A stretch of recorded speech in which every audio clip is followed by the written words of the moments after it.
Number 1. My brother. There were plenty of times when I was growing up that my older brother would try to scare me. When I was really young, he was somewhat successful with it. But of course, when someone tries scaring you over and over again, you normally get used to it. Then it doesn't scare you very much. As we all got older, things changed quite a bit. He wasn't getting the reactions from me that he previously had been getting, so he wasn't scaring me as much. It was kind of a good feeling, feeling that you have defeated your older brother when he was just trying to torment you. But also, I soon began forgetting that he was ever doing those things to begin with. When he was 17, he stopped hanging out at home very often. We assumed he was just out with his friends all the time. But he really had grown distant from everyone else in the family. He would rarely show up for meals. If he did, he would take his food and eat it away from everyone else. My parents didn't really think much of the change in my brother's behavior.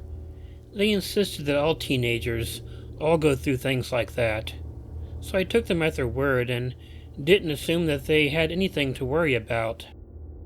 I was home once after school, and I was the only one there.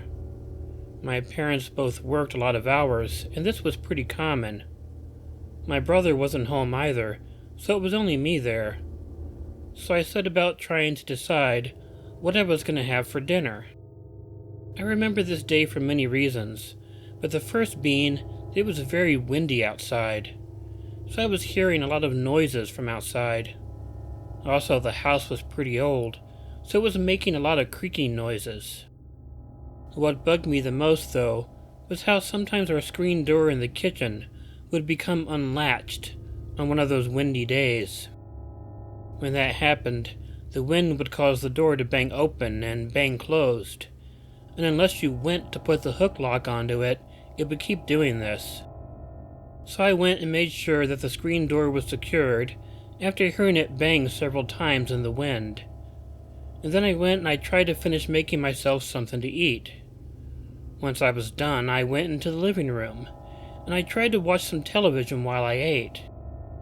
It wasn't long until I heard what sounded like the door had gotten loose again. Since I used the hook lock, I wasn't sure what it could have been. But if the door got torn off its hinges, it would have only made things worse. So I got up and went into the kitchen, annoyed, to go and secure the door once again. However, the door wasn't open. My older brother was at the back door, and he was banging on the screen door for some reason. He was complaining about the door being locked and told me I had to open it for him. I asked him why he didn't just come in through the front door like everyone did. This question, though, seemed to just make him angry, however. He began pounding on the door harder and telling me to just open the damn door. I went over to open the door, but the look on his face got me to stop. I wasn't sure what it was, but there was just something in his eyes that I didn't recognize. I'm not sure how else to put it, but it didn't seem like I was looking at my brother. There was some vacant, other person behind those eyes. My pause made my brother pound on the door harder, and I could tell that he was really pissed off. I thought he was trying to scare me for only a second because I wasn't sure what to think about what was going on. He began then pulling the screen out of the screen door in order to get to the lock. I couldn't imagine he would be stupid enough to deliberately destroy part of the house. My parents would have killed him. Well, he started yelling at me, threatening all sorts of things to do to me once he got into the house. I was about to run off, but I didn't, because part of me still thought he was just trying to scare me, albeit that part was really small. When he got through the door, though, he didn't stop anything. He went right over to a knife block, and that was when I turned and ran. I went quickly up the stairs to my bedroom, locking the door behind me. We lived in an old house with some good solid doors. There was no way my brother was going to break through them. However, he did pound on the door and yell and scream at me for a while, demanding that I open the door. However, a while later he gave up, and everything went quiet. I didn't come out of my room until my parents got home. They had found my brother sitting in the bathtub upstairs shivering, the kitchen knife beside him. He claimed to not really know what was going on, and my parents were confused. I relayed the whole story to them, and he seemed to sincerely have no memory of what had happened. So it seemed like my brother had a psychotic breakdown, or a fugue state, or something like that. I believe the last one is what the doctor said, but to this day, he denies that he ever faked what happened as a practical joke. He had admitted to every joke beforehand, so I have no reason not to believe him. I have no idea what would have happened if I hadn't gotten to my room.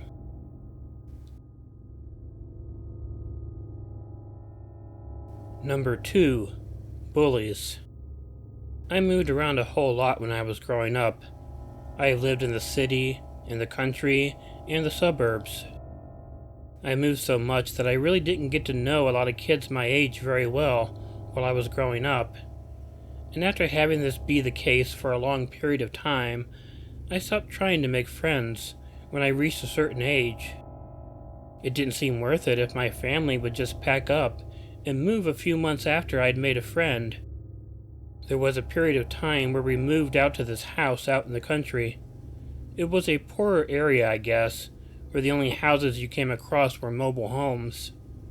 I never tried to make any friends with the kids who might have lived there, though. I also didn't really make friends at school. I don't know what it was about this area, but for some reason it was the only time in my life where I was bullied. I think it might have been because I kept to myself and did well in school, instead of playing football during recess. But whatever it was, the bullies were real jackasses, and caused me a lot of hell for the year when we lived there. Weekends and school vacations were my favorite times because it was the only times I could get away from the bullies at school, and the teachers never did anything to make the bullying stop either. This happened during a weekend in the fall. I remember because I was out wearing a jacket and taking a walk. I tried to go out for walks whenever I could on days home because it felt good to get out of the house for a while. So I was heading down a gravel road, just strolling along and lost in my thoughts. It was after a while I heard some sounds coming off ahead of me and to the side of the road.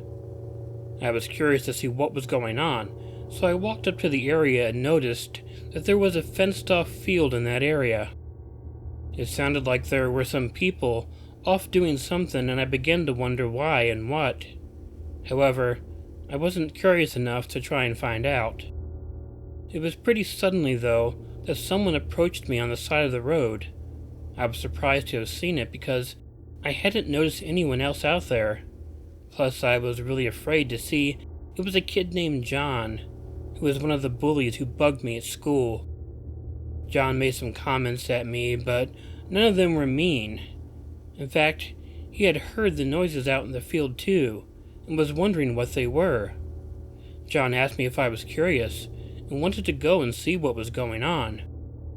I wasn't sure how to feel. I mean, part of me thought that this bully might have been warming up to me, but another part of me definitely didn't want to go with him walking in a field. In the end, I decided to go with him because I was mostly afraid that he might beat me up if I didn't go with him. After talking for a while, we finally noticed a few other guys up in front of us. It didn't take long for me to recognize them, also from school. I was a bit scared when I noticed that they were guys who normally hung out with John and tormented me. That probably meant that he had known they were out there all along and was meeting up with them. I wanted to turn around and go back to the road, but I couldn't force myself to do it. Besides, if those 4 kids wanted to catch me, they easily could and beat the crap out of me. I didn't want that, so I just decided to try to not seem scared. Perhaps they would respect me that way and let me take part in what they were doing. but as we got closer to them, I realized that they had rifles and were shooting at things. At first I assumed they were pellet guns, but they were actually rifles, and I found myself even more wanting to get away as quickly as I could. John asked me if I wanted to fire one of the rifles. I definitely did not, and told him that was okay. I didn't want to take any of their fun away from them, so I would just watch them if that was all right. "Oh, I have a better idea," John laughed with his friends. "How about we use you for the target? Now that would be really fun." Of course, those words scared the hell out of me. These were bullies that I knew were not scared to get physical with someone, and it wouldn't surprise me if they were willing to shoot me either. There were only 2 rifles amongst the 4 boys, and they both pointed them at me. I tried to tell myself that they wouldn't be stupid enough to try and shoot me. If they did, they would get into a lot of trouble, but I had no idea whether that was true or not. "Well, that's not what I thought would be fun," John told his friends. "I mean, we could just shoot at anything, you know. We could shoot at trees, bushes, rocks.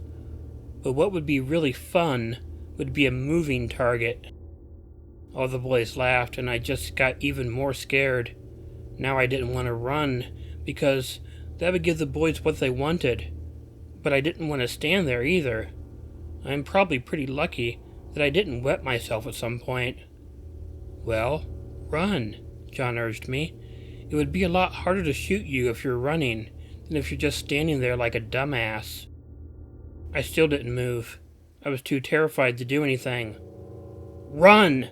John yelled, and he sort of lunged at me. That was enough to scare me, to get me running, so I took off and began running. I kept telling myself again that they were just trying to scare me. But no sooner did I think that than I heard a gunshot. I was so startled by the gunshot that I tripped and fell on the ground. I hadn't been hit by anything, but that didn't mean that they hadn't been trying to hit me. So I got back up and began running again, and it wasn't too long before I heard another gunshot.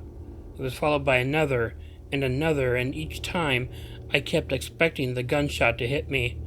I couldn't even be relieved when they didn't hit me because I was too terrified. I made it to the fence and I jumped back over it. Getting on the gravel road, I kept running, and I didn't stop running until I got home. I was out of breath and in pain, but I hadn't been shot, and I was glad about that. Here was the part that might get to you, though. I didn't tell anyone about what happened right away.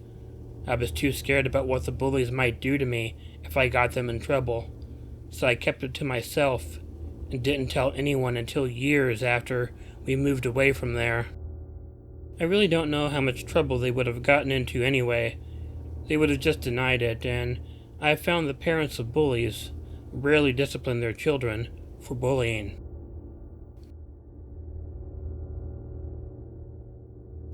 Number 3. The Tunnel.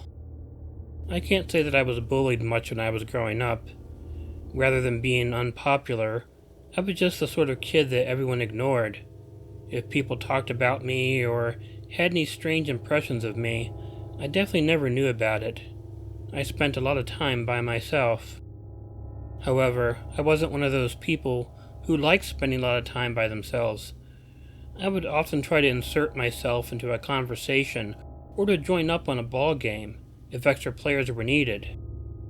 I wanted to get along with people and to have those interactions, but it was normally always a bust. I just had a problem making friends, but that didn't keep me from trying to. So one day I was walking home from school. I had a pretty long walk as I lived out of town, but still close enough that the district did not provide a bus for me. I didn't mind the walk though, as I had been doing it all of my life, and it gave me time to think. When I was walking by a field, I noticed a bunch of kids from high school that I knew walking off in the field. So my curiosity got the better of me, and I decided I would follow them to see what they were doing. This might seem strange to you, and it certainly does to me now, but recall that this was something that I did very often. The kids all had a pretty big start on me, so it would take a while for me to catch up with them. However, when I did eventually catch up with them, they were hanging out and smoking pot. They noticed me and actually invited me over. They didn't seem worried that I would narc on them or anything, and even offered me to smoke with them. I had never done that before, but I wanted them to like me, so I did. Of course, as many first-time pot smokers out there will tell you, the first time can be the roughest. Much to the amusement of the other guys, I was coughing my lungs out for quite a while afterward. After hanging out for a little while, and I hadn't done much talking really, just listening, one of the guys told me that he had an idea. There was an old tunnel under an old road that had been closed down for years, and they thought it would be cool to check it out. I was all for it, and walked with the guys for a while, until we came to this tunnel. It wasn't long, and I'm sure you've seen this sort of thing before. I could definitely see the other side of it. Still, it had a sort of creepy vibe to it. You couldn't see the dirt road that ran over the tunnel anymore, because it had completely grown over. Plus there were tons of trees and bushes grown up over everything. Then one of the boys noticed something. It looked like, on the far end, that there was a human body laying in the tunnel. After he pointed it out, I noticed it too. However, I didn't get a bit curious about it, like the other guys did. It freaked me out, and I wanted to get away from it, but there was no way that I could tell them that. The guys then began daring me to go and check it out. This scared me, of course, because I really didn't want to do it. But I also wanted them to like me, so after they prodded me for a little while, I decided to go ahead and do it. The tunnel seemed kind of dank, but it wasn't wet or anything. It was just unpleasant walking in it, especially knowing that I might be approaching a dead body. I walked in as slowly as I could, trying to draw this out as long as possible. Seems silly in retrospect, I know. Most people would want to get it over with as quickly as possible. As I got closer to the figure in the tunnel, I could see him a lot better. It didn't look like he was breathing either. This scared me, but I also kept thinking about how cool these guys would think I was if I had approached a dead body, so I kept creeping closer. Right when I had gotten to the body, I heard this loud, clanging, echoing noise ring out across the tunnel. I turned around to look and see what it was, but my attention was drawn back to the body when it tried to grab me. I stumbled backwards and fell over. I watched the body get up to my horror. I could hear the guys laughing, but I wasn't concentrated on that. I was concentrated on the scary figure in front of me that was suddenly yelling at me and coming toward me. I got up and began running out of the tunnel. I couldn't even tell you what the figure was yelling at me as I ran out. I just knew that he sounded very angry, and I was terrified. The guys were running back to the area that they had originally been in, and I followed them. I checked behind me at one point and did not see the figure from the tunnel following me. However, the guys were all laughing their asses off. They explained to me that the guy in the tunnel was a homeless guy who'd been living in that tunnel for who knows how long. He always hates it when people come along and go into the tunnel, so that clanging sound I heard was one of the guys throwing a rock into the wall of the tunnel to make the guy wake up and scare the hell out of me. The guys were all laughing, but I didn't find it very funny. However, I began to laugh too because I wanted them to like me. So they seemed to accept me, and I was invited to keep smoking with them and hanging out.